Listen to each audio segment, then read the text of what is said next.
ఏం చేస్తున్నావే? ఏం లేదు, ఫిప్నెక్స్లో ఇన్వెస్ట్ చేయడానికి డీటెయిల్స్ ఫిల్ చేస్తున్నాను. ఇందులోనూ ఇన్వెస్ట్ చేయమాకే, ఇవన్నీ ఫ్రాడ్ కంపెనీస్. వీటిలో నాకు పూర్తి నాలెడ్జ్ ఉంది కాబట్టి చెప్తున్నా. అవునా? నీకు అంత నాలెడ్జ్ ఉందా? నీకు అంత నాలెడ్జ్ ఉంటే ఆ ట్రస్టెస్ కంపెనీలో ఎందుకు ఇన్వెస్ట్ చేసావురా?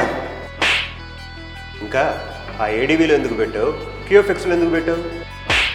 నువ్వు పెట్టడమే కాకుండా ఇంకా చాలామందితో ఇన్వెస్ట్ చేయించావు. అసలు ఇన్వెస్ట్ చేసే ముందు కంపెనీ గురించి, ఫౌండర్స్ గురించి వేరే బోర్డ్స్ ఎంక్వైరీ చేసావా? ఇప్పుడు వచ్చి దాన్ని జడగొడుతున్నావు.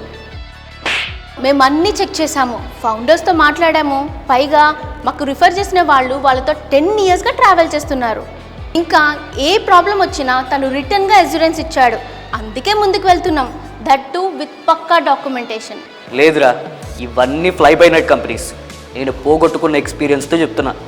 నువ్వు ఇన్వెస్ట్ చేసినవన్నీ ఫ్లై బై నైట్ కంపెనీస్ ఏమో, అలాగే నువ్వు చూసిన ప్రతిదీ ఫ్లై బై నైట్ కంపెనీ కాదు. అండ్ అవి మ్యాక్సిమం 1 to 2 years మాత్రమే మార్కెట్లో ఉంటారు. వీళ్ళలాగా 10 years ఉంటారు. అంతెందుకు, నువ్వు ఇన్వెస్ట్ చేసిన ట్రస్టెస్ కంపెనీ వాడికి మన సిటీకి అసలు సంబంధమే లేదు. అయినా కూడా లాస్ట్కి వాడి వల్ల మన సిటీకే బ్యాడ్ నేమ్ వచ్చింది. అండ్ ఈ కంపెనీ బిజినెస్ చేస్తుంది లోకల్ లాంగ్ స్టాండింగ్ రెప్యుటేషన్తో, అంతేగాని వేరే ఊరు నుంచి వచ్చి ఈ ఊరి పేరు చెడగొట్టే వాళ్ళలా కాదు. ముందు నువ్వు ఈ బ్లైండ్గా ఇన్వెస్ట్ చేయడం మాని, నీ అంతట నువ్వు కొంచెం నాలెడ్జ్ తెచ్చుకో. ఈ లోపు వీడి గ్రోత్ చూడు. అది 10 years అయినా పర్లేదు. రియల్ వరల్డ్లోకి, రియలైజేషన్లోకి రా, అప్పుడు చెప్తాను. ఇన్వెస్ట్మెంట్ చేయడం అంటే యాడ్స్ చూసో, ఎవరో చెప్పారనో, లేదా హై రిటర్న్స్ వస్తాయని ఆశపడి చేయడం కాదు. It's a serious commitment to our future and family.